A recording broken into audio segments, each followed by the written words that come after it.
Thank you. Why am I saying thank you to Yogesh? Yogesh has something very important to do, but he said, I want to go there and spend 1 hour or whatever till the time this monkey Robbin Ghosh keeps talking. I want to listen to it and then I'll go. I'm delighted because I really appreciate that Shraddha and the respect, not to me, but to Babaji and the Divine Mother. And this is why all of us are getting together. And that's the topic today. And this topic today is started off from Swami Vivekananda's book in this book, Jnana Yoga. This book was written by Swami Vivekananda on his third. First was Raja Yoga, second was Karma Yoga, third was this and Bhakti Yoga together. He wrote part of it in America and part of it in England. Raja Yoga was written in, and the more we study, the more we understand what enormity of the work. I was sharing with Shadaman yesterday. The more we read about Vivekananda, the more of India, emerges. And imagine, those days he used to talk, walking up and down a stage filled with as much as was in the first, that is 1893, 11 September, Chicago World Conference, 6,000 people attended and without a mic. Can you imagine? And Paramahansa Ramakrishna had predicted it. I see you, in Bengali he said, which means raising your voice and talking to a mass of people. And he said, to the white-skinned people. He had foreseen it. Just like Paramahansa Yogananda, about 20 years later, little more than that, he went on to US, and way before that, once he and Yukteswar Giri went off to Simla with two others for a holiday trip from Calcutta. Yukteswar Giriji took all of them. And then, while eating a strawberry, Paramahansa Yogananda spat it out and said, yuck, it's so sour. And Yukteswar Giri smiled and he said, yeah, a few years from today, you will be telling one of the lady, what nice strawberry and cream. And Paramahansa Yogananda had forgotten about it. And once in US, one of the lady called him for dinner along with the rest of the booty. And she gave as a Swedish strawberries and the white cream with the sugar and all that. And as he had it and he said, how nice. And as he said it, it flashed in his mind. It's there in the autobiography that my guru had told me it's going to happen. So what I'm talking about, today's topic is based on this real nature of man. Yours and my nature. And this talk by Swami Vivekananda, I take a lot of time in preparing this slide. So those of you who get little time, do go through them. They'll give you enormous data, information, and all the data and the information that I am doing, in addition to the books from here, and I eat up Shraddha Ma'am's head because I'm all the time busy with book or something or the other, but she's very patiently continued to support me. Swami Sarvapriyananda, Ayon Maharaj, Tyagananda Maharaj, they're all great scholars who have been doing this research.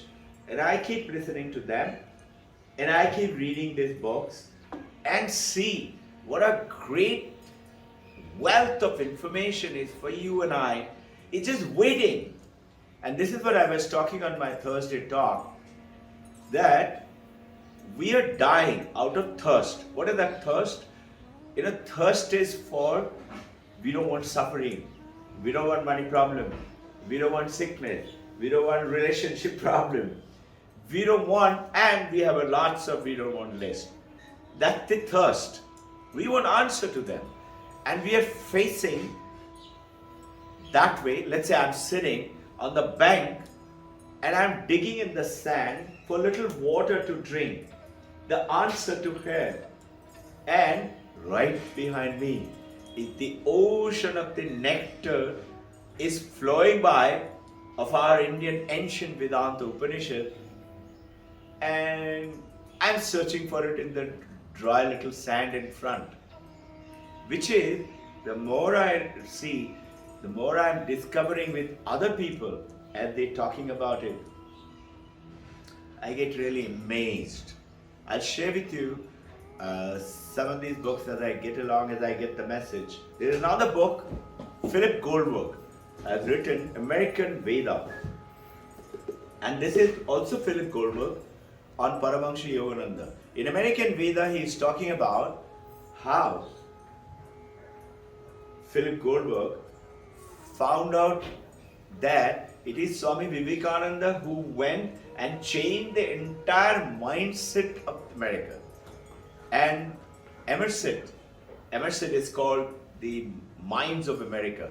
He had read Upanishads, he had read all these, and he's saying, J.B. Challenger, a great writer, modern time, he says, he was a boy genius. At 13 years of age, he finished his graduation in Harvard. Can you imagine? And he's saying that it will do good, especially to people like you, because we have now gone through it, but we should do it even today. Is what? He said it will do you good if you have one copy of Raja Yoga and one copy of Karma Yoga. You is who? The American boys and girls, keep it in your pocket. Who's saying? J.B. Challenger. Philip Goldberg, he came to India to study. He went to Rishikesh. I'm talking to you about the richness of the real nature of man, which we have in our strength, but we know so little about it. And we are going round and round and round, and we are pretty in darkness, and we are suffering. And thank you. And this is the American Veda. This is the Philip Goldberg, who's talking about how Swami Vivekananda transformed the entire American mind with his talk of the presence. He came to Rishikesh, Philip Goldberg, amongst many other places, Banaras and all that. In Rishikesh, he was going down the river Ganga, and there you must have seen, they have little huts in which the monks isolated themselves, and so he found one young man, very smart looking man, modern man, must be Mohan's age or something, is meditating in sannyasi dress. He goes and sits down there. After a while, as you know, when you meditate, you come to be aware of everything. You may not be using your senses, but you come to know. You just come to know. Then he opened his eyes and smiled and said, "Yes, sir," in very crisp English. Philip Goldberg was a little surprised. He said, "Tell me something. Who are you? Why are you in this state?" He's writing that he wants to know.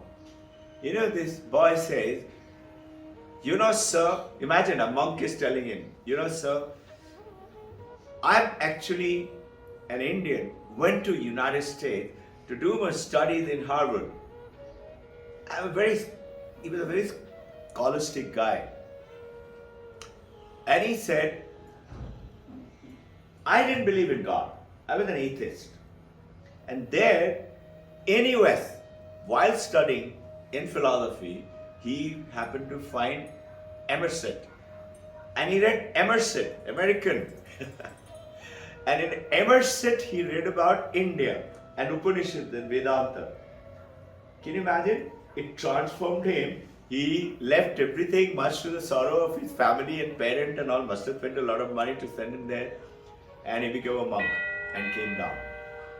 Iron Maharaj. I'll show you. This is Iron Maharaj. Young monk, very young. He can't be more than 32, 33 now. From 1819, he's written many books. I covered with you part of those books already. This is the, he's talking about, Infinite Path to Infinite Wisdom of India, Ramakrishna, Paramahansa Ramakrishna. He became a monk. So he was interviewed when he's now at 32, 33, teachers of all the monks and the brahmacharis in of Ramakrishna Mission. He trains them. He's saying, he was asked by the journalist, he's born and brought up in US and he speaks also just like an American. He grew up there and he says, when you chose to, after all he's done specialization, PhD, written lots of books, did your parents, did they agree? They smiled and he says, no, initially they did not.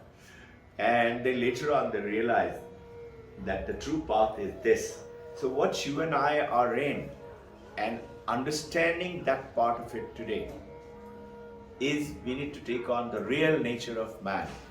And as I keep covering to you, we will talk about it. The turning point, Swami Vivekananda's, and this lecture from Colombo to Almora. You know what? Yesterday, we were invited, Shada ma'am, me, and quite a few of our school, to another school, which is the corporation school at the back. But the local leaders and all that, those who are in the society and want to know more, and they suddenly wanted to talk about Swami Vivekananda's views. I think in preparation towards 12th of January, which is coming up, his birthday. And they came and asked us, would you please come down and give a talk on what? It was all mostly in Hindi. Thank goodness it was not in Marathi because I wouldn't have understood. But they spoke very good Hindi, no? They were speaking in very good Hindi, excellent Hindi. Really good. And what is the topic? Bharat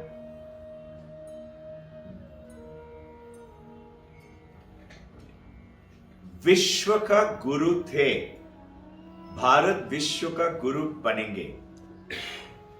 On that, with the Vivekananda's principle and the Mother India's picture, a very nice topic they chose. So we spoke about 15-20 minutes, and then another speaker spoke. It was, there is an awakening taking place. Quite a few attended.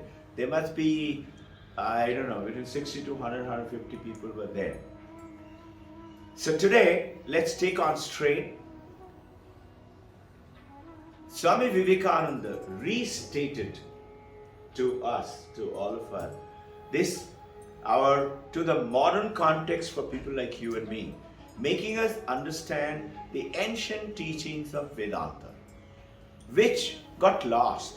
It got lost into the caves of Himalaya. And he got it out. Shankaracharya took it out. He wrote, as I've spoken again and again, he took out 10 Upanishads, and Isha Kena Prashna, I talked to you all the names of those Upanishads. There's a nice rhyme on that. And maybe Shvetashvara Upanishad. That is the 11th one. They're not very sure who's written it. Maybe not Shankaracharya. But these are 11 out of 108 Upanishads that the major Upanishad. As of now, people in the world think about it. Just think. Dara Shikoh, Aurangzeb, Dara Shahjahan. He's the Persian, Shah Jahan's land. He studied it in Latin to Persian language and called it Upanikhat. And then Latin translation was done by these Emerson and all that, and they took it to Germany. And from there it spread to all over the world. And they say, Emerson said, Upanishads have been the solace of my life. He didn't sleep one day unless he read few lines. He didn't start his day unless he read few lines from Upanishad. Imagine, And that too, a dry Latin translation must have been very difficult to understand. And he said, and it will be the solace of my death. That's the power which we are trying to talk about in brief. So basically, Vivekananda, what he did, when he got the message that he has to go down and to the West and carry the message of India, he got in his vision. And what tough time he passed through. Some of the time we'll go into all that journey. But he went in and he was very nervous. But something happened. And you all know the rest of the story. Sisters and brothers of America, everything. He, to the men of the world, men meaning men and women of the world, he took the message in such a way, it transformed everybody. I'll keep on covering that unique synthesis is mixture of East and West philosophy. And he goes ahead and explains in the future called nihilism. Nihilism is, what good is this? Religion doesn't help, and science anyway telling us we are going to die. So, and what is it? Philosophy is a good, it's just bhashan, lecture. Is it going to say, take my, the problems of the money or problems of my, virus and whatever it is? It doesn't work. This is nihilism. Swami Vivekananda termed it as that. And then he goes on to say, I have never met one pure nihilist, because if they were, and if they were really thinking, they would be committing suicide. Meaning, it's just anybody who is walking like that, talking like that, they're being really ignorant. Here in the synthesis, what he did is beautiful. He carried his Guru's message, and so did Paramahansa Yogananda. But let's focus on today what we read about the Jnana Yoga. It goes on to explain, Swami Vivekananda is talking about, wrote this Sanskrit, Thapakaya Dharmasya. This is Paramahansa Ramakrishna. What did he do? He brought the harmony in religion. All religion is right. In Bengali, Jato Mat, Tato Path. Whatever number of minds you have and thinking you have, the roads are many. Follow any road. Imagine, generally people say what? My book is better, my guru is better. And he did that. Harmony in the religion, not only Indian. There are more than 10 schools of Vedanta only. Most people don't know. We think Vedanta. I'm learning Vedanta. And amongst which the Advaita Vedanta, which is called one. And then Dvaita Vedanta, Dvaita Advaita, then Dvaita Vishishta Vedanta, and like that. There's Hare Krishna, Hare Rama. They're also based on Vedanta. They don't know it. And it was done by, if those of you know, you'll be knowing, Chaitanya Mahaprabhu, who established this. And he was a great Pandit. He took it out from the Upanishad and started this. Now, harmony in the religion, and along with the religion, powerful thing what Vivekananda did is harmony between religion and science. Generally, science goes another way, religion goes another way, and religion says what? Those poppies, they don't understand anything. They will realize later, they will suffer. That kind of language flows. Here he brought them together. And as we go along, let's see as it proceeds, he brought that harmony within that religion. The topic was Vishwa Vijayi The, Vishwa Vijayi Honge. India, Bharat. This is how the topic was talked yesterday. In this, the name Viveka, Vivekananda. I talked to you all about Viveka, Vairag, Shamadama, Upurati. These are the Shat Sampatti and Sadhana Chatushta. Sadhana Chatushta, I'll slow down a little bit. Sadhana Chatushta is Viveka, Vairag. And then third one has got 6, which is called Shat Sampatti. Viveka is knowing what is real, what is not real. And this from Viveka came Vivekananda. What does Viveka mean? It is Vivich Prithak Karani. Meaning, Sanskrit, it means knowing what is real and what is not real and separates that. And he throws away what is not real. This is why it was called Viveka. And when you do that, you attain Ananda. That's why he's called Vivekananda. Viveka. When you do that, you throw away called Vairag. Viveka, Vairag. Shata Sampatti. People say, all right, if it is so, then why am I suffering? Because there is a fine line. And that fine line is the Shat Sampatti. What is it? Shama. Shama is calmness of mind. How do you get it? Practicing what we are doing actually. Dhamma, controlling of the senses. Have you noticed our senses are going out all the time? And trying to grab happiness and bringing it to ourselves. Then we think it's going to happen. So suppose you love to eat pizza and I give 10 pizzas to 1, 2, 3 and tell them, come on, you have to eat them. They are happy, jumping, dancing. No? 10 pizzas, large size. And you eat 1, you eat 2, you eat 3 slices. I say, come on, I brought all of them for you. You will be polite and you smile and say, okay, one more. I say, no, you have to finish it. Now you will run away from it. And I have to chase you with it. This is what happens to, and this is what Vivekananda did, Prithak Karani. He separated. He said, those things which we think will bring pleasure, it doesn't bring pleasure. It's temporary. It takes you. There is a beautiful term for it by the modern physicists. I'll come over it. So what did Vivekananda do? There's a beautiful Sanskrit sloka on Vivekananda's name. Anitya Disheshu. Vivitya Nityam. He can discriminate which is anitya, which is not nitya, day to day.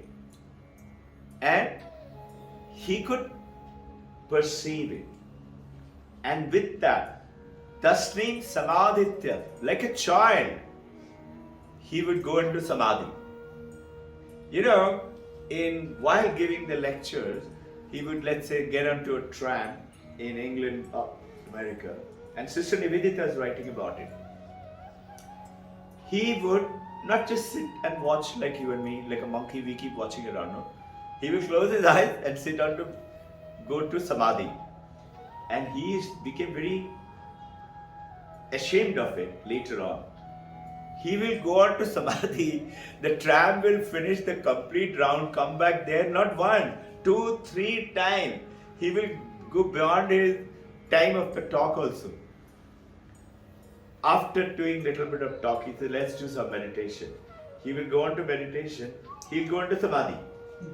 And other people will stay there 10, 15 minutes, half an hour, must be something like that. And slowly they will walk away. And when he will come out of it, he will find nobody there. It happened to Lairima Sai, it is there in autobiography once. In a bank, he had gone to draw some money and the bankers were saying nobody has come as yet. So he said, okay, he went and sat in Banaras and went on to Samadhi. And people came, people worked, people went away. Meaning evening 6 o'clock. And then when he came up, he found nobody there. So these things, they are, we think they are Superman. What they're trying to bring about a message, it is not. It is between you and I. We have to only make that effort. We have to take that effort. This is what I mean by, I am digging in the sand to drink some water because I'm thirsty. Thirst is what? I don't want suffering, I don't want relationship problem, I don't want arguments, I want money, I want growth, I want to give great future and all those physical things like gold and diamond and property and land and name and fame. There is the thirst.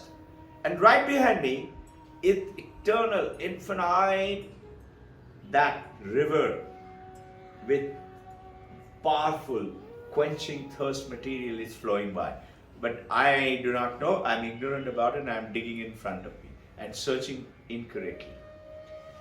Paramahansa Ramakrishna used to say this: sand and sugar is mixed together, but an ant only can come and take away one by one sugar. He says milk and water is mixed together. You know the Rajhangs which we had seen in Switzerland, those Rajhangs have the power, and in Switzerland there are lots of them, huge lot, and roaming around freely.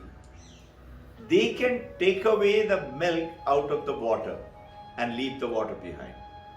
And Paramahansa Ramakrishna jokingly says in Bengali, Gol male gol ache. You know, golmal, it's a Hindi word. And gol meaning there is problem. He says, leave the goal and take the mal, which is the truth, which is the power inside. Golti chede, malti law. These are such simple clarifications of the Upanishadic message for all of us in every religion, in every practice, particularly what we have, what we are following here. Mahavtar, Babaji, Krishna, Bhagavad Gita, Vedanta, which we keep talking about. In Advaita Vedanta, remember there are 10 disciplines of about Vedanta in India itself. In Advaita Vedanta, there is Upanishads. Come, good to see you. Same to Long you. time. Yes, long time. Come, welcome. Great. So what is it? Upanishads. First, Vedanta, Advaita Vedanta. Second is Bhagavad Gita. And third is, what is it? Brahma Sutra. Brahma Sutra. Very good. Who said that? Vijay. Wow. Very good, sir. So it is Brahma Sutra, Upanishad, and Bhagavad Gita. From those three, that the huge river of nectar flowing right behind me. All I have to do is just take a little bit and drink it and remove my thirst. Thirst is what? Suffering from sickness, disease, desires, I want this, I want that, problem while raising children, relationship problem, financial problem, bank deposit problem, service, job, oriented expectation, land, property. And at the end, we say, it's like that. And then we say what? After all, we have to die. And then we die with a doubt in our mind, saying, life is like that. India has taken across this. Our great masters have done it. You and I need to tap into that source. All we have to do is make a little effort. How much is it? 15 minutes minimum, I say, for the youth. And for people like you and me, wake up a little early.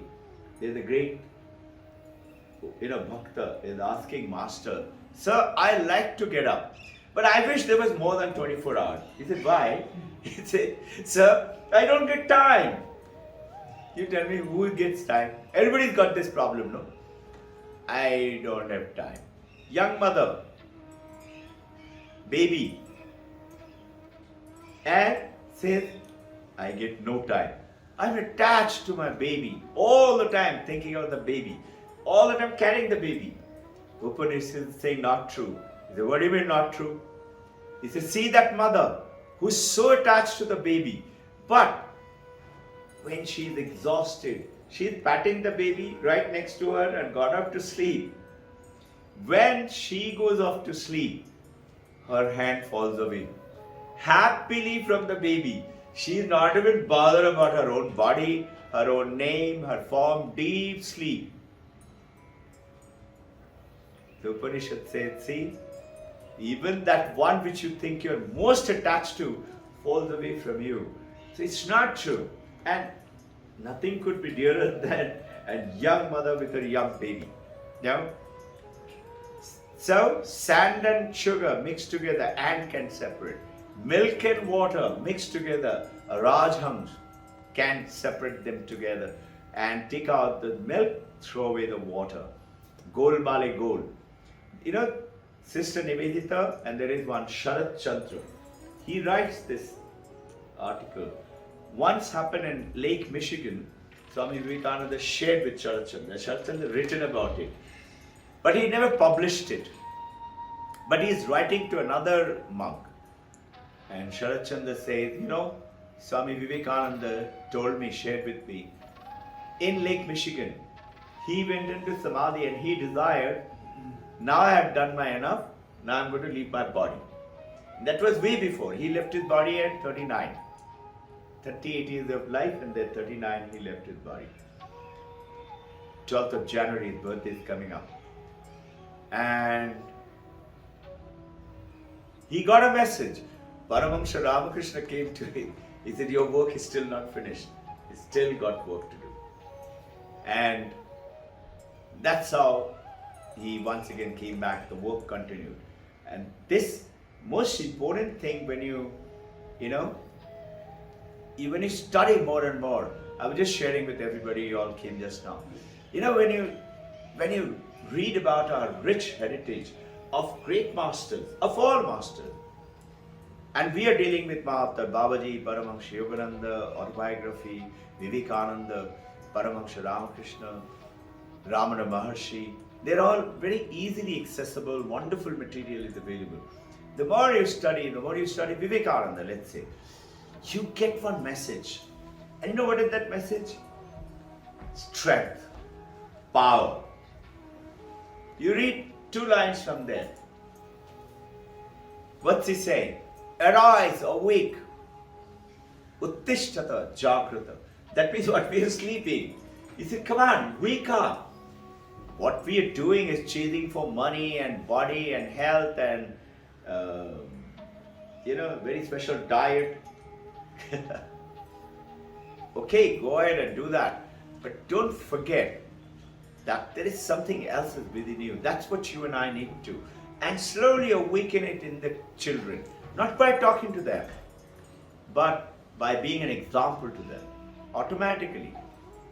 I have not forgotten my mother, how much of worship she used to do.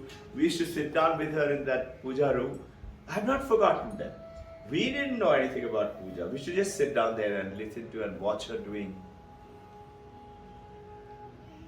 She would take us across to Ramakrishna Mission and all the mandirs, and we used to travel around. Just that journey. I never believed in anything else other than reading. I believed in the temples and the churches. I believed in our ancient shastras. Why? Just for fun, for reading, nothing else. And along with that, I used to read also, Cobra Days and Robin Hood and Robinson Crusoe and, what is it? Perry Mason and all those Jason or something. I'm forgetting. They're thrillers. I was very fond of reading. I used to all the time read. I never realized my mother used to say, everybody had taken initiation. I didn't take initiation. Whenever she would say, I said, not now, Mama. She used to say, Tera kya hoga? Meaning till the time you take initiation, you're not on the right track. And honestly, today, all my brothers and sisters, you're on the right track. So this is the divine grace that the Vedanta is happening in yours and my life. Embrace it. Vivekananda talked once to K. Ramaswamy in South India. Just before he went out in 1893, he stayed in K. Ramaswamy's father. He was about 12 years of age, about somewhere between their age right now. K. Ramaswamy says, I remembered what he told me. I didn't understand it. He said, remember my boy, you have not read them now, but don't forget to read in your life Upanishad, Brahma Sutra, Bhagavad Gita. He said, you know what it will do? First, it will bring in yours and my life Abhay, fearlessness, 4A. Abhay, we have covered this before. 4A, Abhay. Second, Ahimsa, Don't find fault with people. Don't start torturing people. You know all that famous story, "Maa bhi kabhi bahu thi," meaning chalta hai. And he will also go ahead and do it. He says, ahimsa. Don't find fault, don't do wrong thing. And then asanga. Remember in our meditation in the beginning, we first do asanga aham, meaning what? I'm not this little body, I'm not this little name. I am that supreme one, which is within me, which is unattached. It's not the body, it's not the mind, it's not the name. And we are continuously in battle. Hey, come on, let's face the reality. I have to, after all, the moment you align yourself with the body, yes you are. Because you cannot say I'm unattached to the body, COVID-19 virus will not come to me. The moment you align yourself with the body, it will. The moment you align yourself with the mind, somebody will come and do, and you say, what did you do? Why did you do it? And straight away comes battle. You get my point? The issue is, we have to realize, yes, I have a body, I have to take care. I have to take care of the temple. Like you have to take care of the shrine. Mind, if we have to take care of it. And then, our name and fame and desires, how do we get out of it? By getting connected to that nectar which is within. Then what do? I will cover it in just brief. Vivekananda is saying it doesn't mean that leave your wife and children and run away to the mountain Himalaya, or leave your husband and children and say, don't bother me, I am now spiritually. Now, he says, defy. What is defy? Defy is discriminate and bring the separation. This is what is called viveka, in which the moment you differentiate, you realize that's not the truth. Truth is something else. I don't have to run away to Himalaya. Be in the family, divinize your family. See God in your husband, in your wife, in your children, in your parent, in your things. Everything that you do, everything that comes in your notice. By the way, the recent 3 scientists have got the Nobel Prize. And you know what is the topic? On what? This world is not real. 3 physicists is now proven and got a Nobel Prize. And I was going through it. If you all are interested, I'll send you some of the reports of them. All of them saying this world is not real. And this is what Vedanta talked 6,000 years ago. And the modern, all the scientists and everybody is fighting over. What do you mean? Darwinian theory. You know, the Big Bang explosions and all that. They have gone to superstring. And from there they have come into this. The world is not real. So, Abhay, Ahimsa, Asanga. And the 4th A is Ananda. This 4A, Vivekananda told K. Ramaswamy, follow them and enjoy. K. Ramaswamy writes, I did not understand when he told me all this, but I am divinely blessed that I actually read all of them. And he became a great scholar of Upanishad. And that's how he's written it down. So the most important thing when you read and understand. Yes, ma'am. Can you clarify Asanga? Asanga. Huh. Asanga.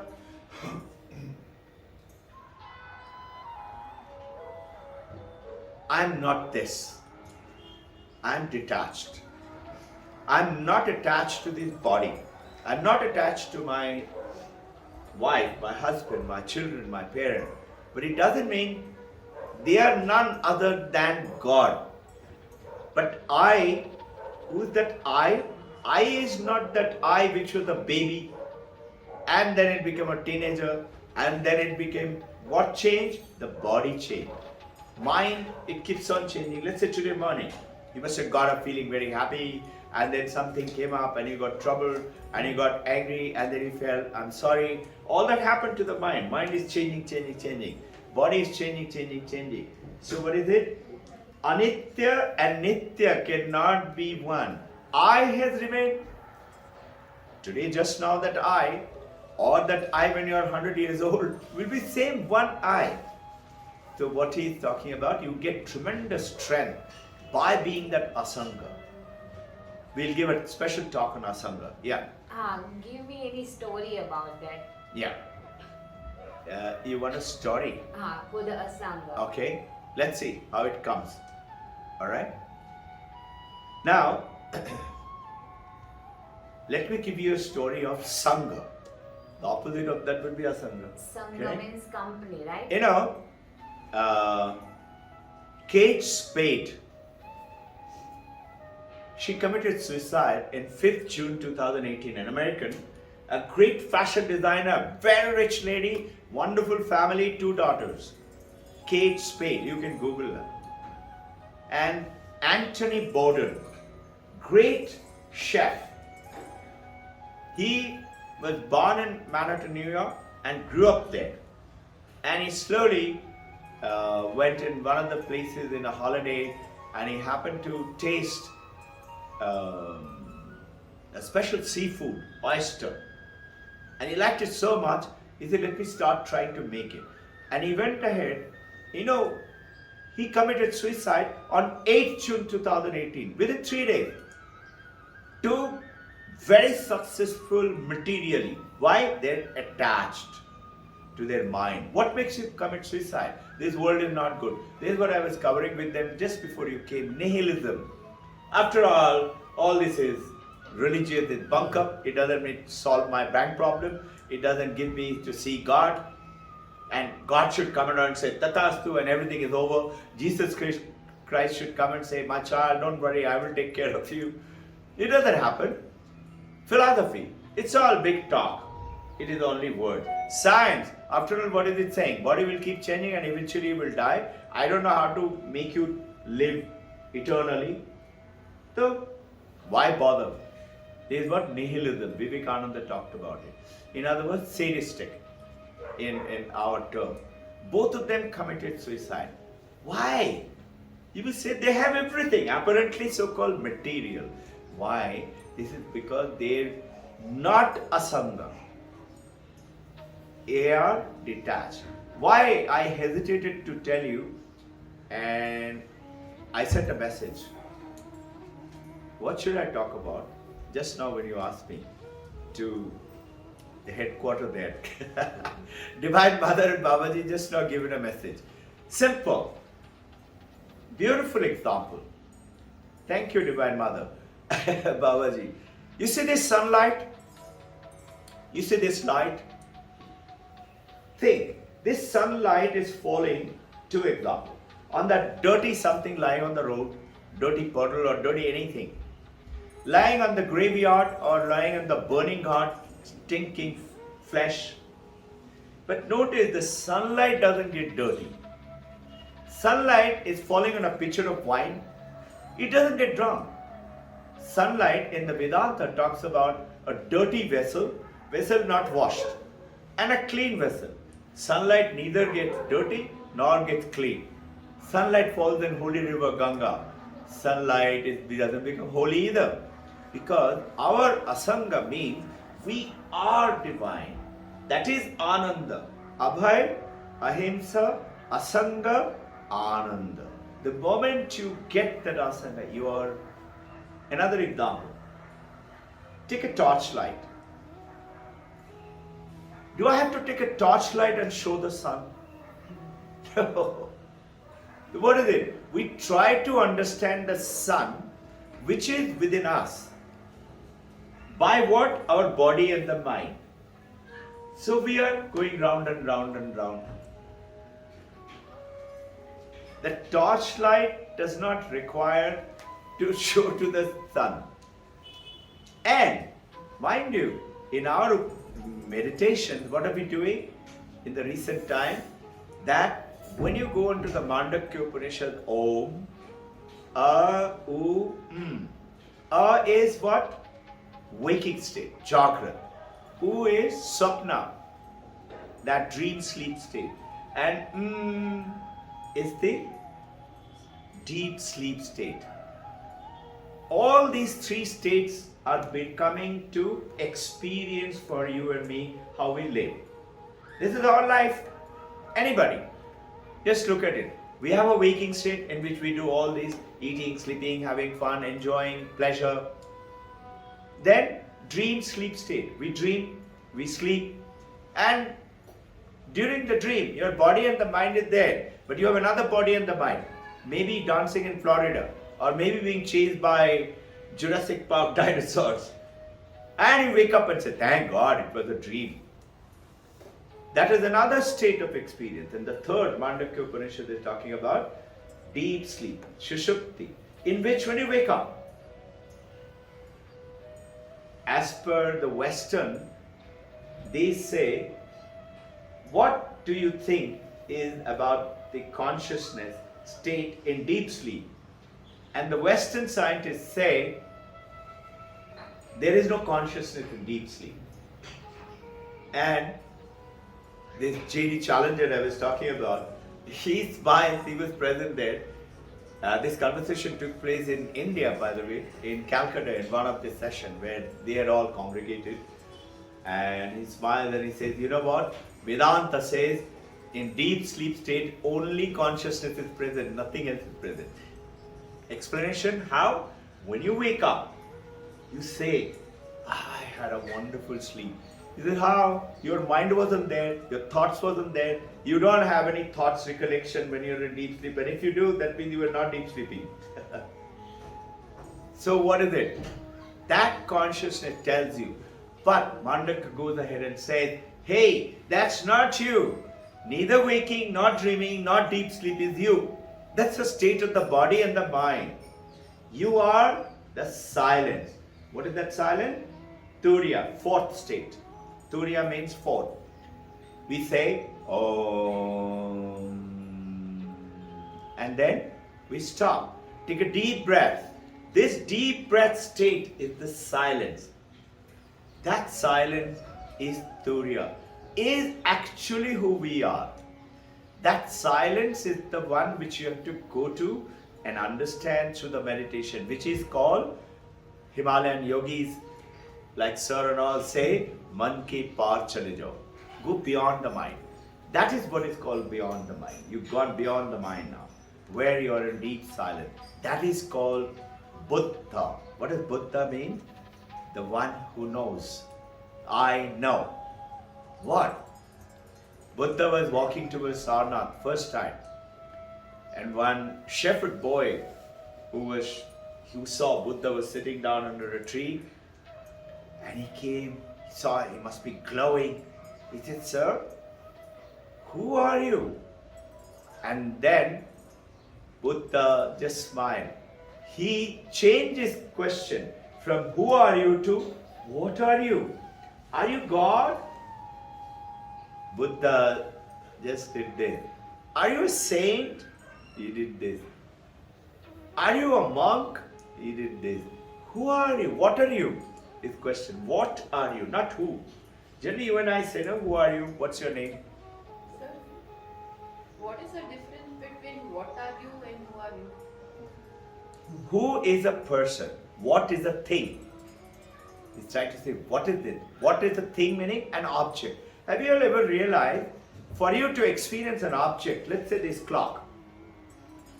I have to experience the clock. What do you have to have? You have to have an object. And you have to have your consciousness.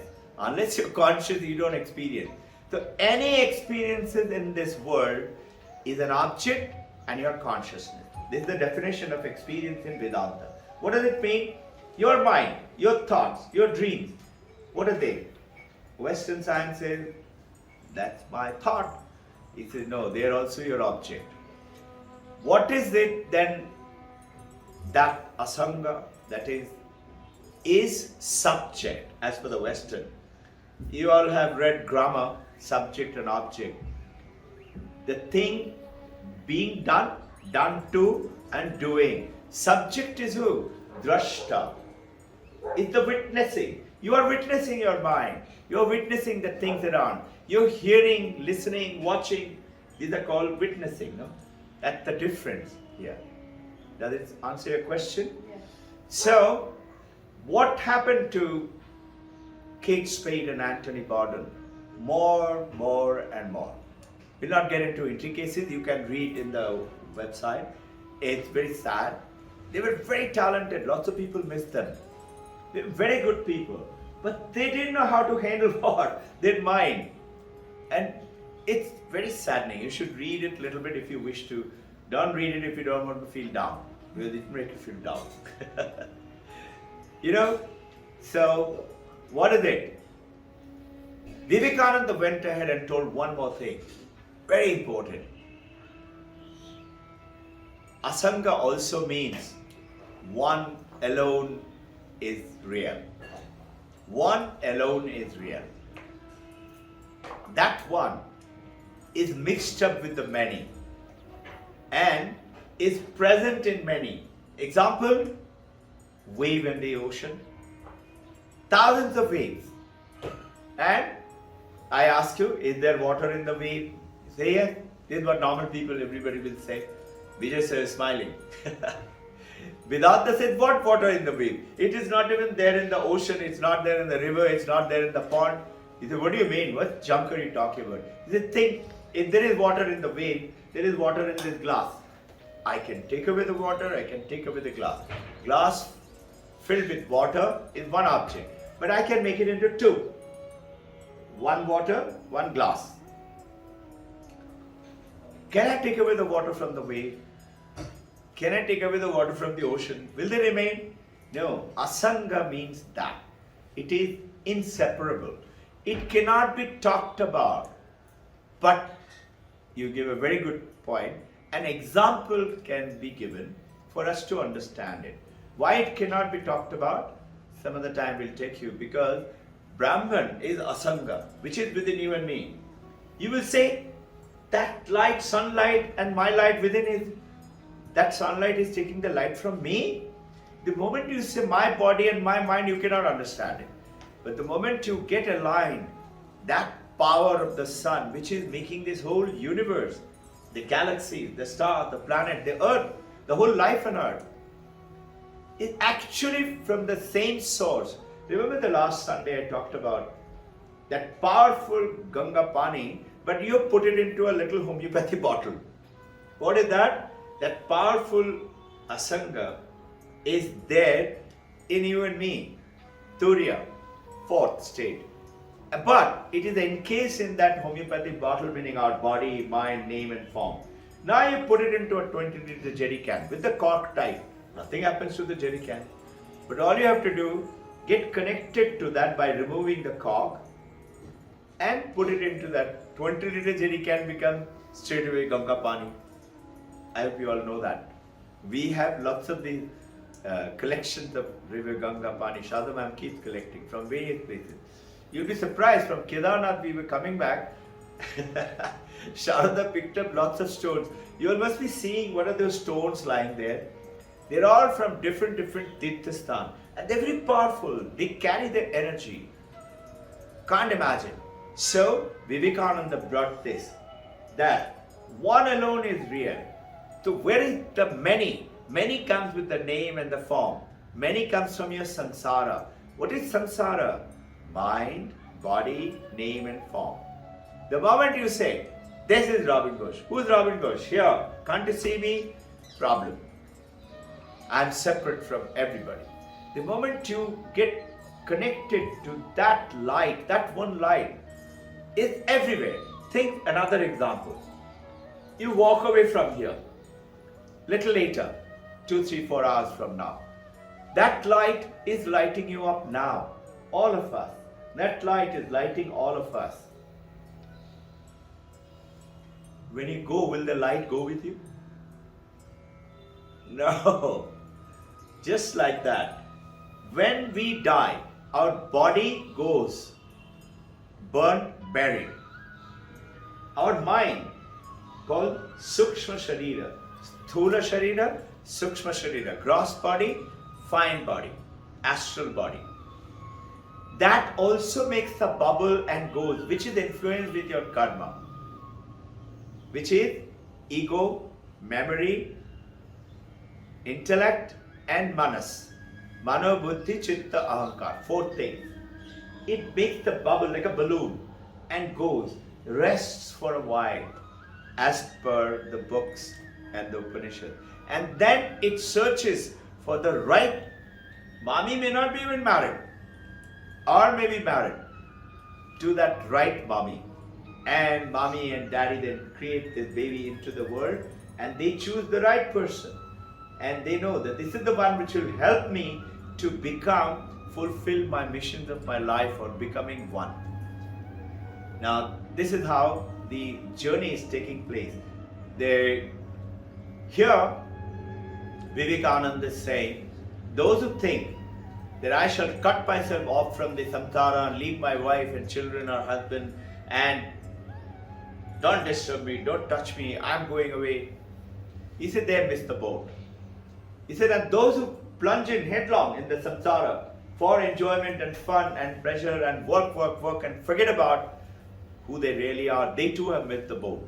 So what should he do? He says,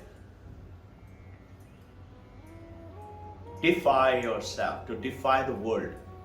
Defy what I talked to you about a little bit, ocean and the world, that become the water. All the time. Becoming water how? Very simple. Buddha, Jesus Christ, Paramahamsa, Ramana Maharshi, Vivekananda, Yogananda, they all living in the samsara, living in the ocean, playing the role of the water wave. But they know all these waves, the entire, the bubble and the froth, the smallest to the largest, they all and me, we are one. So they do not find faults with other people. They accept.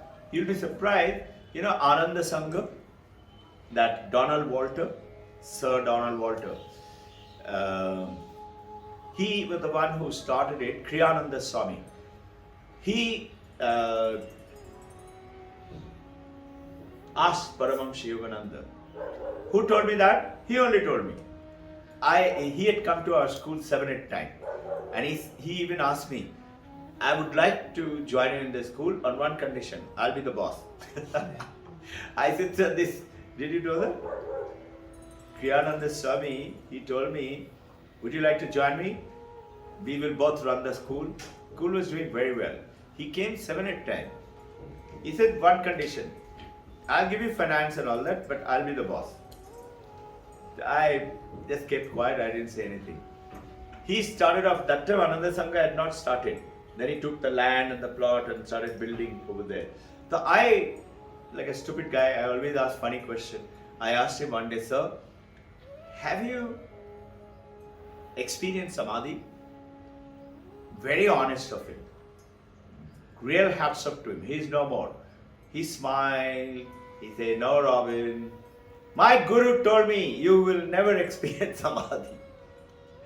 And you know what? After Paramahamsa Yogananda left his body, he picked up a big fight with Dayamata. He said, I should be the boss. Whereas Paramahamsa Yogananda had told somebody else, and who in turn told Dayamata after his death. So Dayamata became the second president of SRF and YSS. So he went off and he started his own Ananda Sangha, so-called financially and things. So they're doing a lot of good work all over. There are, hi, come. So,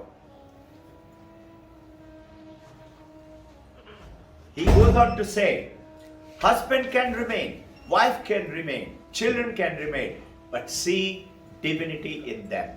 The divinity, the divine goodness, the God. I am saying Bharat is Jagat Guru. Just like you are a girl, you are a boy, you don't have to do something. Bharat was only thing, it lost its so-called cognition or recognition. Why? Because it started to follow the Western method. Have you realized 16th century onwards, what happened to the whole education system? What did we become?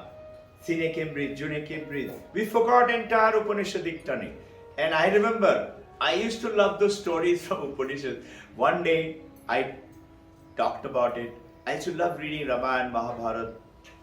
and Panchatantra and all those things, just for the story's sake. I didn't understand much of it. You'll be surprised, at the age of 6, I was given autobiography, given my Badamasi.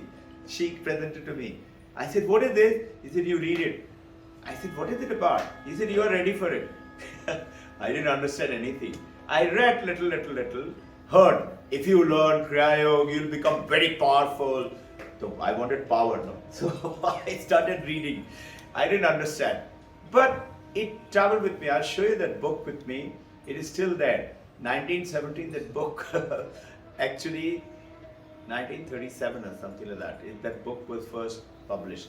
That book was a very old model. Pages and all are tearing it. We still have it there, no? Just show me. Reality Plus, David Chalmers, Australian. He is the head of the Mind Brain Consciousness Unit in New York doing research. And he says what? If you truly pursue the consciousness, he's head of the Mind Brain Consciousness, what we're talking about. And he said, if you truly, you will become, he's using the word pantheism. Please Google it, read a little bit. Pantheism meaning you will know consciousness is totally separate from the body and the mind. He says either you will become pantheist or you will become an administrator. This David Chalmers is talking. There's a beautiful statement in Google between David Chalmers releasing this book, Reality Plus. It's about 30-40 days old, and Swami Sarvapriyananda. Their discussions going on together for almost 1 hour 30 minutes. This is Brian Greene. I talked to you last time about this until the end of time. What will happen when the world finishes? He's talking about it. He's a philosopher. I'm talking about Bharat Jagatguru Honge. What is the link? Hey, all these top people in the Western world are talking about Bharat, India. Even Thompson, he's a professor of British Columbia University in Canada, Denver. He is talking about waking, dreaming, being. What is this? Waking is Jagrat, being is Sapna and Sushupti, and being is become who you are. And here, you would love to read it, I know.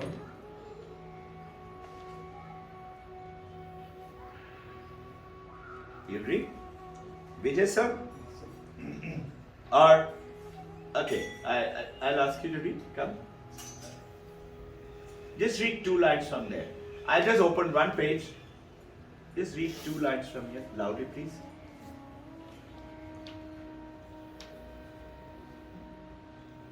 The Upanishad is the Loudly. okay. The Upanishad is the watershed in the evolution of the consciousness in a state of being, ethnopic, and dividing all global history between BC and AD. We should really divide it between before Upanishad and after Upanishad. Can you imagine? This is the West is talking about today. Thank you. This is the Western world talking about. It should not be before Christ and Anno Domini, which is AD. He said it should be before Upanishad and after Upanishad. And you and I are so ignorant about it. This is another very famous writer, Jim Holt. He's right about why does the world exist? What is this existing of the world? And he went and talked to mathematician, to philosopher, to scientist, to everybody. And here, thank you, Gom. Can you see this book? This book has been with me, and if you look at the pages, you can see the pages. Can you see it filled with ink and what all writing and what all I used to do with that. And I'm delighted to see I used to mark them like this. And it's a divine grace. And we all are blessed. Otherwise, we can't sit and talk about Vivekananda or Paramahamsa Yogananda, Ramana Maharshi or Ramakrishna. Christmas is coming up, no? Yes. So we'll talk about imitations of Christ. And in which, I'll just give you one glimpse. I heard from the monk Vivekananda used to carry two books with him wherever he went. One was this book, and the other one was, do you recollect? Vijay? Yes. Which one was it? Happiness. Ashtavakra Gita. Ashtavakra Gita And this book. These two books he used to carry with him. I said, if Vivekananda carry, I must read it. So I started reading it. It says so simple. He says, if you want peace, my child, he's giving 4 principles. We all want peace, no? It's such wonderful. You know, this is Kempis, Thomas Kempis, who is writing it. He's writing it like a Christian desert father who lives in the desert, renounced everything, and only Jesus Christ and principles. As if he is asking Jesus, and as if Jesus is answering. That's how the answers are given. So the devotee is asking Jesus. I have to keep a track on time. Asking Jesus, I want peace in my life. So Jesus said, if you want peace, my child, have less than more. And have you realized? We are chasing for more and more and more and more. And as becomes everything else more, we throw it away and again buy more and more and more. He goes on to say, second advice, if you want peace, my child, you know, in America today, you'll be shocked to know, and they have more, they put it in the garage. And as the garage becomes so heavy that the car can't be parked, they take it out and they hire, there are like supermalls, they have flats available, storages. They go and dump it there. They will not dispose it of. They may not even see it ever again. Have you noticed Diwali cleaning when you go and open up the cupboard and you say, oh, do you recollect this we had? We forget about it. That's what they do. And this is what he's saying. Have less and not more. He said, second one, I'll cover it in, let's say, next week. He said, if you want peace, my child, and this one will be difficult to swallow, let others be first. Can you imagine? But this first is not champion. It's becoming first in academics or first in sports or something. This others be first is, you know, people stand in a queue. And have you noticed? The other day we were standing there in the queue and somebody comes from behind with 2-3 police guys and comes right at the front and everybody started objecting, hey, listen, we are all waiting for the last 1 hour. And this police guy said, Roko, bada saab hai. He's saying, if you want peace, my child, let others be first. You wait. You'll be surprised how deeply you will get connected. And the other one, this is the lost teachings of Jesus Christ. And there is another book which we have, which is there with us. I'll share with you. And that is, it's lying next to my pillow, Mama. This is Sermon on the Mount. Jesus Christ, Sermon on the Mount. And this is meditations on Vedantic way that we keep practicing every day. This is from here. That we do our meditations, let's say on Om Bhurbhuva Swaha, we do no Gayatri Mantra. It's from here. These are all Vedantic great masters have discovered that from the Upanishad, and it is from the Vedantic meditation as per the Vedantic Upanishadic style. So we have everything. Nectar is right behind, but we are pretty happy and going around and tasting the world and saying, oh, it is so bitter, I don't like it. So you go to another one. And there is a beautiful theory on this which is coming up. Thanks, Mom. This is the Sermon on the Mount. Jesus Christ took his special disciples, 12 of them, into this mountain. It actually exists. And it's a beautiful place. The people charge a lot of money to take you down there. Very simple place. My elder brother and Bhapi has been there. We had to go there. And there he spoke to them special message. And those are the special messages. And you know what this book is about? This book is written by Swami Prabhananda. Prabhananda,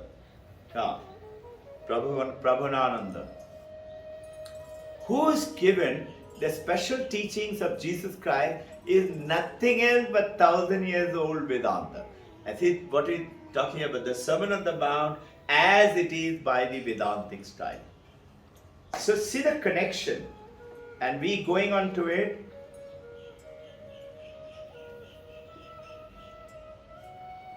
First, we are learning in this, as Swami Vivekananda talked about in his Jnana Yoga,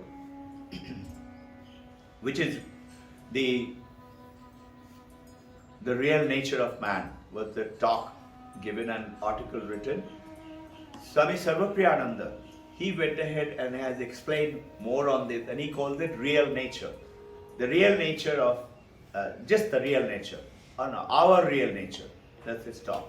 And what we do, what we share today, along with that, we couple all this and applicable to you and me as it appears to it, as I get the message, I keep sharing with you. This is all the journey which is taking place today. Swami Vivekananda's most important thing is strength, power. I can do it. And that's what I love to give it to our kid. Don't take yourself. If you know I'm a girl, you have no doubt that's a body. If you know I'm a boy, that's a body. You also should know you are 100 out of 100, 56 out of 56. You just to become aware. Just like you're aware. And that awareness itself, you'll be surprised. Just by becoming aware I'm rich, you will become rich. You will laugh at it. Yes, you will. And a direct example is a monkey like me. You will have no shortage. You will be surprised. Some things happen will somewhere and connection will happen to you. How did we all get together? And connected with this, there's another beautiful book which I don't have that, but I have the summary of it. Dr. Luc Ferry.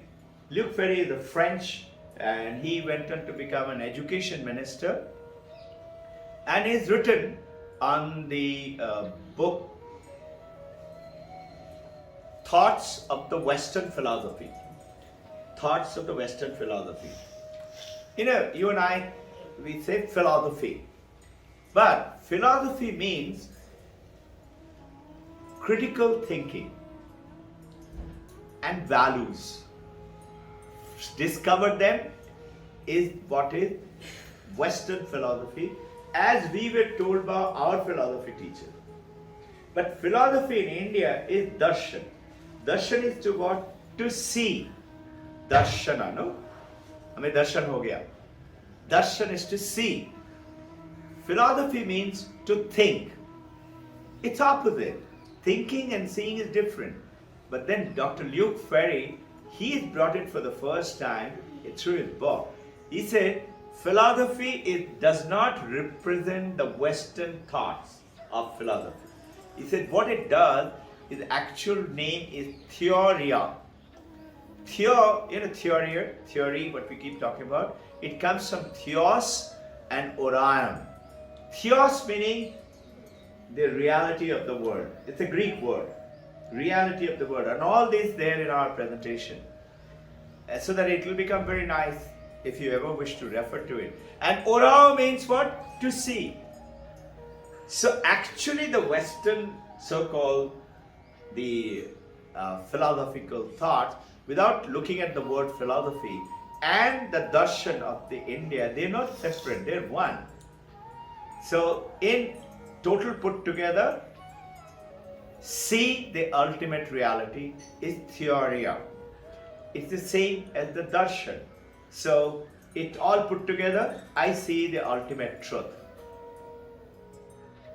Then Luc Ferry goes ahead and says in his book, toward the end, he says, along with this, he covers about one is to see the truth. Second thing is called, the second system is on ethics. All right, so I have seen the truth. Now how do I establish it into our life? There's a beautiful talk by Vivekananda on ethical life. And I talked to you all about in the beginning. Why is it then we don't get it? Viveka Vairag, but that Shata Sampatti, calmness of mind, controlling of the senses, Titiksha, not giving it up, and Uparati, collecting my senses from outwards to collecting inwards and seeing within. This is why we sit still, reflect within. And the Western world is realizing it. You and I must do that. Just think, Oprah Winfrey, great, one of the richest lady of the world today, richest person of the world, and the richest lady. She said, how can you start a day without meditation? They get the time, and you and I say, we don't have time. It's something strange, no? All you and I have to do. So this young monk tells the Gurudev, I wish there was more time, 24 hours. He said, why? I could meditate then. He said, all you have to do, you will get more than 24 hours. How many hours do you sleep? He said, 8 hours. He said, wake up 4 hours before. You have 4 hours more in your hand. So, this is what I heard long time back. So what do we do? What is good and what is bad is the second part of the Luke Ferry's book, is ethics. And the third part of it, he goes ahead and says, salvation. Okay, we know what is good, what is bad. We have realized the truth. Now, I must do salvation, meaning I must become nirvana. What is that? What's he talking about? Is death. And when Vivekananda talks about man's real nature, the first topic he starts with death. Guys must have said, my God, what is this? Today I have quoted some of them. Carl Jung, he had a beautiful dialogue with Swami Prabhupada. It is there in the Google. You can Google it. Carl Jung from Yes, it is there in the Google. Conversation with Carl Jung and Swami Prabhupada, in which he is saying, problem of death is fundamental. And he says most psychopaths that I have met, Carl Jung is supposed to be a very famous philosopher and a counselor. He said most psychopaths that I found happens in the Middle Ages, and all of them are scared of death. And he said, all this, our journey today, procreations, creating children, making big business, foundations, or going into meditation, journey to religion, for what? To get beyond death. That death is continuously haunting us. This is where I am connecting you with Swami Vivekananda's first principle to K. Ramaswamy. Fourth principle, Abhay. Become fearless. Ahimsa. Do not find fault with people and or do harm to people. Third is Asanga. Align yourself with who you really are. And fourth is Ananda. 4A. Again, Abhay, Ahimsa, Asanga, Ananda. And he goes ahead and say, I quoted somebody else also, honest Becker. This I came to know from Swami Sarvapriyananda. He wrote in his book called Denial of Death. That's a very famous book. It got the Pulitzer Award. He says humanities are haunted by the fear of death. All our immortality, proposal, prosperity in response to this deep-seated fear of death. From having children to art to writing books to founding institutions to science to making endowments, religion, everything is because of fear of death. Swami Vivekananda says, very nice. He said, everybody dies. He says, saints also die, sinners also die, kings also die, paupers also die. He goes on to say, beggars also die, He says, ignorant dies, wise people die. Everybody dies. So why are you so worried about death? The fact that you're aging, but notice one thing, your body is aging, your mind is changing, but I is remaining constant. Get connected to that I will be Asanga. Thank you for the question. But So even within this life, even before we are dead, we are continuously suffering. Yes. I understand what you say about the Asanga. Asanga means detach. Living this but you detach with that, right? Say that again. Detachment. Detachment. Yeah. But I'm living with family, but I have love with them, but I also detach with them, right? That is called Asanga, right?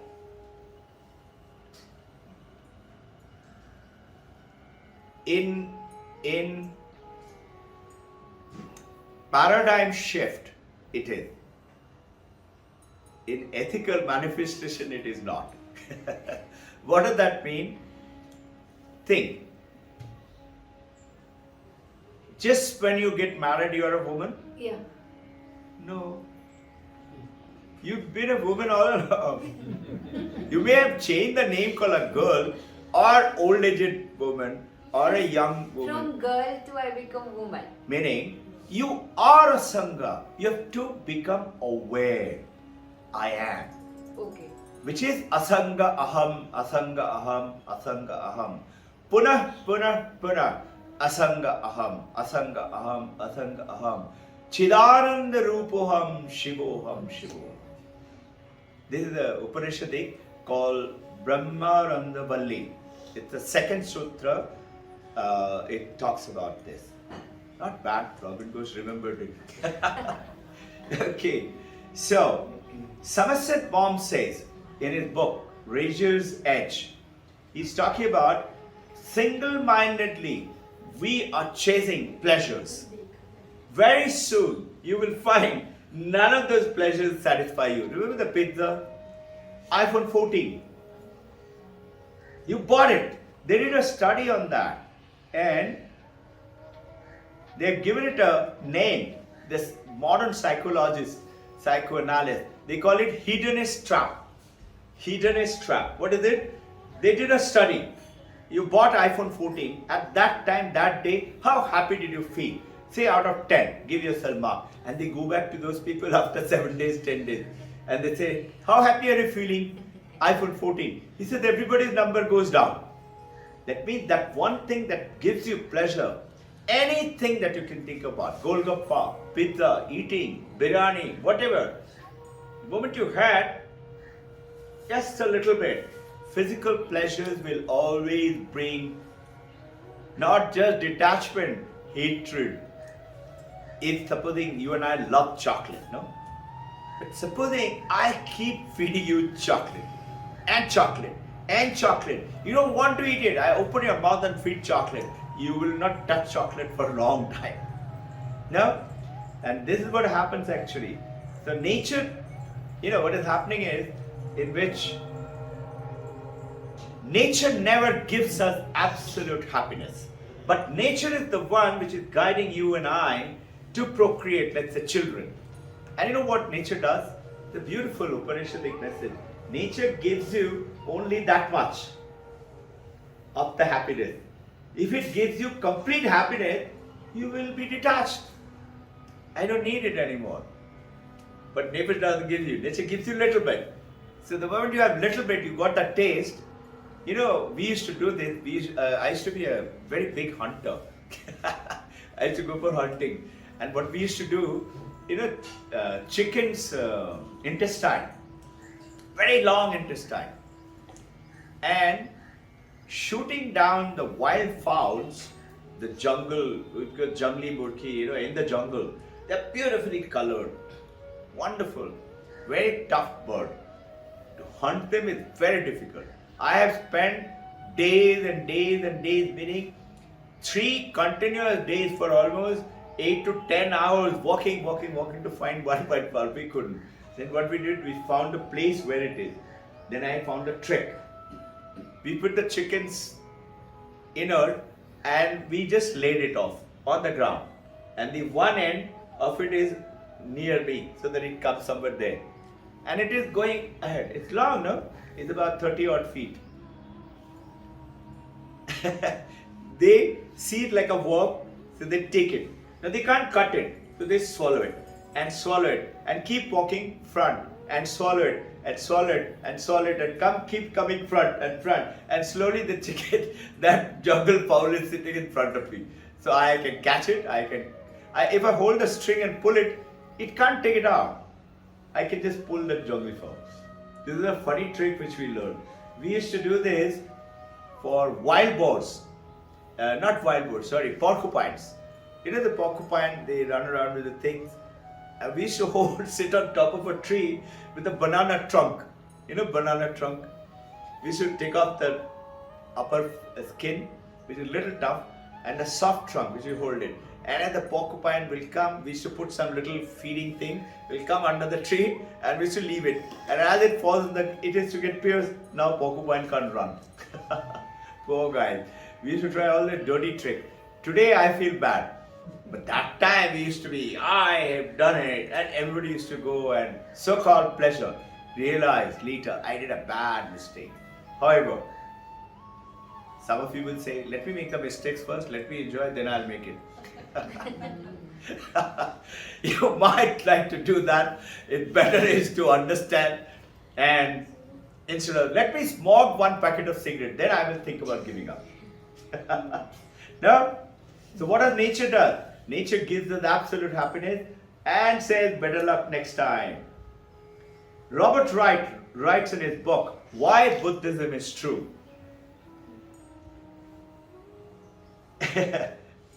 He goes ahead, he was an atheist, neo-Darwinian atheist, and he goes ahead and says, even after understanding all this, just for my last example, let me try it a little bit. Let me have fun. If Robbin Ghosh had a little fun, let me also have fun. Why should I? He said, I did that. And I enjoyed some of it. After that, I realized he's an atheist. He doesn't believe in God. He said, I realized this is not it. And what did he become? He didn't become God lover. He wanted to sit and meditate. And he started meditating. That's how he's written this Robert Wright book, Why Buddhism is True. And he's talking about spirituality. Meditation brings me stability in my mind. That it actually enables us to put our insights into practice. Insight is always, you call antahkarana. You say intuition, intuitive feeling. It gives you a way to deal with the life. That's what we practice. So that what happens? The moment you see a person, you will get an insight. You will get an idea. You ask them, is it true? And they say, how do you know that? I say, I don't know. I just got a message. I want to check with you. Is it true? So, one response of modernism and postmodernism. Swami Vivekananda, he called it nihilism. I already covered it, nihilism. That religion is false, philosophy never gets us anywhere, and science simply just reveals that we are material beings and we are going to die anyway, so why bother all this? So what can we do? Nothing. So might as well commit suicide. This is what happened to Miss Spade and Anthony Borden. After all, that is life. They didn't see that nectar which is right behind them. I feel so sad. When I was reading about them, I was really feeling sad. I put their pictures in this. So, Richard Dawkins, another atheist, he says something beautiful. Atheist. Apparently he had a dialogue. Swami Vivekananda says, you talk about atheists. Do you know 96 to 97% of the people of the world are believing in God? What are you talking about atheists? How many are atheists? He says, you're right. He agrees. Richard Dawkins, he agrees.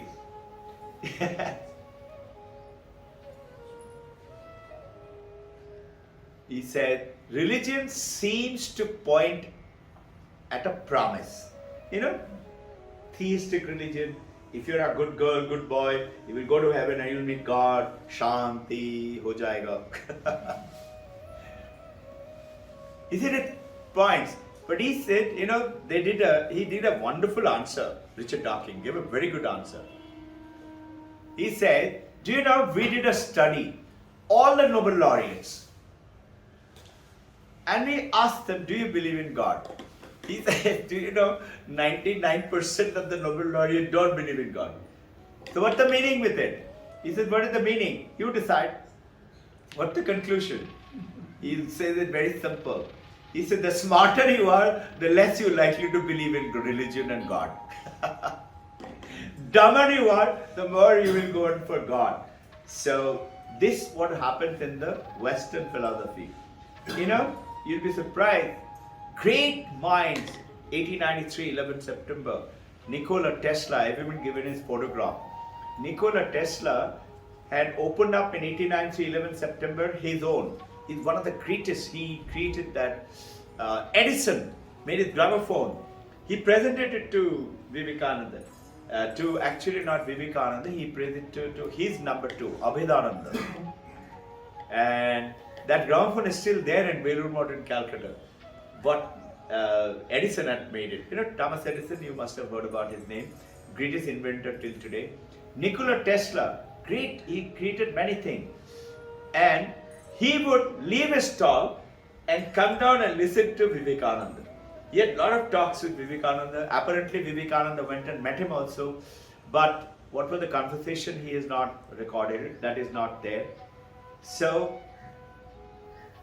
though it is difficult to believe in so-called neo-religion, what everybody talks about religion. Religion is religious, a way of life. Spirituality is the truth within you with a capital S, self. In other words, small self, that is the mind. Small self is the mind and the body. And whatever be our attitudes and things like that. You remember, I don't know if anyone of you seen Foursquare advertisement, cigarette? They used to write it, attitude is everything. Meaning if you smoke Foursquare, you are the real carrier of attitude. I still remember that ad. It used to be in, the light posts and all that, they used to put it down there. William James was attached, he was one of the topmost mind in Harvard University.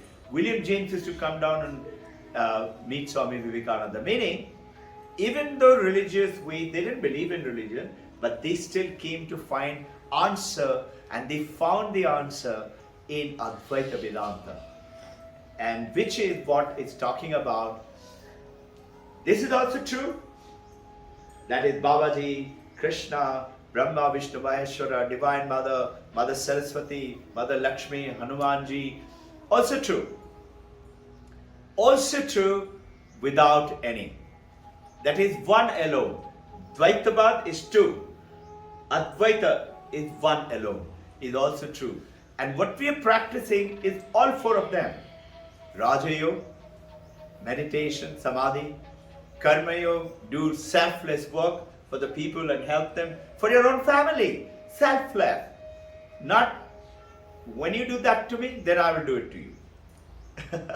And then bhakti yoga, love with everything that you have, just like material world, mother to the child, intense love. And then jnana yoga, know it.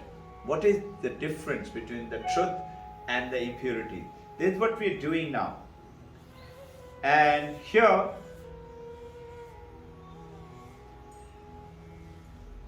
we talked about already Sthula Sharira, Sukshma Sharira. Sukshma Sharira is the subtle body, Sthula Sharira is the physical body. Geta Garbo, the other last Sunday I was talking about, she was one of the prettiest lady, Hollywood actress. She used to come to Ramakrishna Mission in Hollywood. And one day, she was meditating, so some journalist came and asked her, what is the secret of your beauty? What is the beauty? Beauty is the Sthula Sharira, no? She said, pasta. There's one word. Pasta is the secret of my body. What is that? That is the Sthula Sharira. So, scientists of the world, no scientist, no doctor in the world has ever direct access to your thoughts, your mind. You go to a doctor and say, I have a pain. Doctor can't find whether you got a pain in the knee or a back pain. He doesn't know. When you say I got a pain in the knee, then he will say, okay, do this sample test. Let me do an, whatever, that CT scan and things like that. I have to do that. They cannot. What do? They find out electrical discharges from typical traveling and to the brain and the brain to. They cannot find out what is in your mind. They can only hear your expression. I'm in love. I don't like anything. Like that. The questions immediately, the physical body, the brain, the nervous system, and producing this subtle body. It cannot be. Subtle body cannot be tapped by the Western theory right now. David Chalmers, I showed you Reality Plus, the book. David Chalmers is talking about more than 150 years after Swami Vivekananda, the current time, who raised this in this particular talk itself. He is showing to the world, mind and intellect and memories are generated by the brain, and that connection can be done, but the mind cannot be done. If you hit on the knee jerk action takes place, that can be done because brain will send a message and they can tap it. When you drink coffee, what happiness you get, that cannot. But as you drink coffee, what are the reactions happening to you that medical science can? Are you understanding the connections? So the modern neuroscience is today reporting what the doctors are entirely dependent on your reporting. What you report is what they treat you. Giving medicine. I don't get sleep. He doesn't know. He can get hearsay. When I go to sleep, I have a disturbed sleep. They don't. You are the one who's telling. Let's say you got a headache. They don't know. You have to tell. I have this pain, I have that suffering. And that is why the problem is, we can't find things. Doctor is entirely dependent on your reporting. Unless you report a thought or a feeling, I can't do anything about it. The most I can do is I can do an MRI scan. That's it. Science is bound to principle. In principle, it is bound to stop. Where will it go after that? It stops there. Where? In your body, in your skeleton, in your nerve, in your system. So, subtle body is not the same as the physical body. Very simple example, hardware and software. Software is your subtle body. Sir is understanding. You're a specialist, no? Not special. Okay. So, what do the modern scientists and doctors do? Promissory note. Give me 30 more years, we will find the answer. They say it doesn't work. Swami Vivekananda, he goes ahead and first step in religion is to discover that there is this thing called subtle body. No, it is there. Mano buddhi chitta ahamkar, na aham. Shankaracharya. Chidananda rupaham, shivoham, shivoham. The one thing common to all religion is the world afterlife. Not afterlife of this body, but afterlife of the soul. Then what is the soul? That soul, what you and I understand, is that little s. The Vedanta says subtle body, it's also a body, but it's not you. Subtle body is not you as you think it is, but it encases you. Like physical body, it encases the subtle body. Subtle body is around the physical body, outside. You've seen many of you can see your subtle body. You can see other subtle body. If you focus after the meditation, you can see it. I'll show it to you. Many of them have seen it also. So, the physical body is a stream of changes. Classical Vedanta and Sanskrit literature talks about it, but which has got six-fold changes. The body goes through six-fold changes. Jayate, we are born. Asti, we sustain, meaning we don't die. Then Vardhate, children are growing up. And then apakshayate, it starts to deteriorate, and nashate, goes ahead and dies. Sixfold changes. Body will change, but your supreme you, that is I, have remained. Even at the time of the death, you say, I wish I had not done those. Which is that I? So this is where we are going in, understanding that we have to think of ourselves not as the object, but we are the subject. Subject is the drashta, and objects are the drishya. Experience is nothing else but an object and a consciousness. I have to be conscious. If I am in coma, I can't experience the world. World is gone from me. And this is what the three, the Nobel laureates are talking about. So, your experience, you are not that. Yes, you are experiencing. So, what is it? Savikara, nirvikara. Is it too much? I'll just finish it. But you have to think for you to understand it very simple. Changing is savikara, nirvikara is not changing. I cannot be that changing. Savikara, I has always remained. Body is changed, mind is changed. That cannot be you.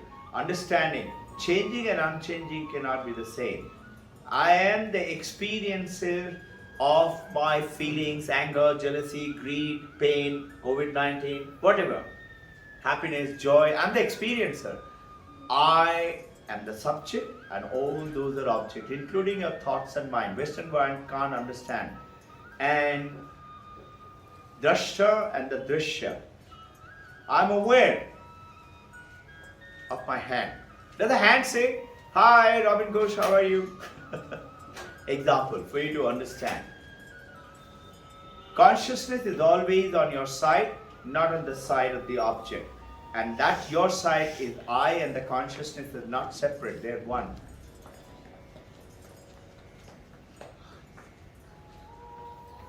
Is the body an object or not? Yes. Physical body dies. Subtle body does not die. It goes away. I've covered it already. But I always remain. So from your first person perspective, it is only when the mind is functioning that we are experiencing time, space and causation. We understand them. A little complicated. Time, space. I was there then, now I'm there, tomorrow I'll be there. With the mind you can understand, and that you can do only when the consciousness comes.